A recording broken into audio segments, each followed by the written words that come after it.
घर के सिंपल से मसालों के साथ खतरनाक सी मसालों की खुशबू और करारी सी फ़िश फ्राई। क्या आपने कभी इस तरह की फ़िश फ्राई की रेसिपी को ट्राई करा है? नहीं करा है ना? तो मेरी इस ज़बरदस्त सी रेसिपी को ट्राई ज़रूर करना। बनाना बेहद आसान है।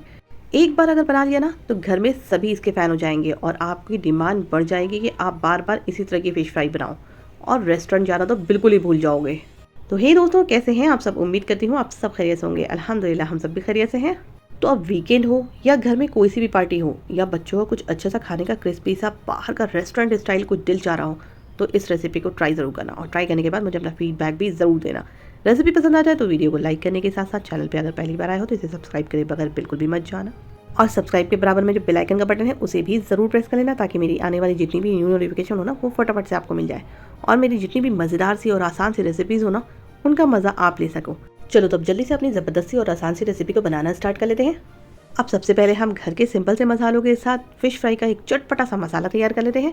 इसके लिए सबसे पहले हम लेंगे अदरक लहसुन का पेस्ट। 2 चम्मच मैंने यहाँ पर भर करके अदरक लहसुन का पेस्ट इस्तेमाल करा है। इसकी क्रिस्पीनेस के लिए मैंने यहाँ पर 1 बड़ा चम्मच लिया है चावल का आटा। आप चाहो तो यहाँ पर कॉर्नफ्लावर का इस्तेमाल कर सकते हो। हाफ चम्मच लेंगे हम बड़ा वाला बेसन का। साथ में इसके अंदर कुछ सिंपल से मसाले ऐड करेंगे। 1 चम्मच लाल मिर्च पाउडर, आधा चम्मच लाल काश्मीरी मिर्च पाउडर, क्योंकि हम आगे फूड कलर ऐड नहीं करेंगे। ऐसे लाल मिर्च पाउडर आप अपने टेस्ट के अकॉर्डिंग थोड़ा कम या ज़्यादा कर सकते हैं। 1/4 टीस्पून के करीब ऐड करेंगे हम इसके अंदर धनिया का पाउडर, आधा चम्मच हल्दी का पाउडर, 1/4 टीस्पून ऐड करेंगे हम इसके अंदर गरम मसाला पाउडर, आधा चम्मच जीरे का पाउडर भुने हुए, 1/4 टीस्पून ऐड करेंगे काली मिर्चों का पाउडर। नमक अपने टेस्ट के अकॉर्डिंग आप ऐड करना। मैंने यहाँ पर आधा चम्मच नमक ऐड करा है और 1/4 टीस्पून चाट मसाला ऐड करा है। और इसके साथ साथ 1 चम्मच भर करके इसके अंदर जाएगा दही। दही खट्टी नहीं हो इस चीज़ का ख्याल रखना है। अब फ्रेश दही को ऐड करने के बाद हाथों से सारे मसालों को अच्छी तरीके से बाइंड कर लेना है। लेकिन मसाला बनाने से पहले हमने एक काम और कर रखा था। मछली को अच्छी तरीके से 3 से 4 बार धोने के बाद एक स्ट्रेनर पे करके रख दिया था ताकि इसका सारा पानी ड्रेन हो जाए।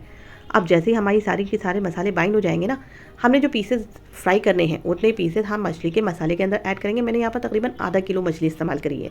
और मछली को ऐड करने के बाद अगर हल्का सा पानी की रिक्वायरमेंट हो इनके मसालों को मसलने के टाइम पे, तो आप ज़रा सा कतरा भर पानी इस्तेमाल कर सकते हैं।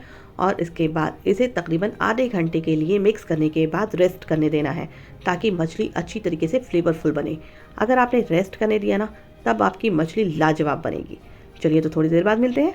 अब इस मछली को फ्राई करने के लिए भारी तले का बर्तन इस्तेमाल करना है और तेल को अच्छा खासा पहले गर्म कर लेना है। लेकिन तेल खौलता हुआ भी ना हो, इस बात का ख्याल रखना है। मीडियम हॉट हो और इस तरह से मछली को पहले मसालों के ऊपर कवर करना है। मसालों से पहले कवर कर लेना है।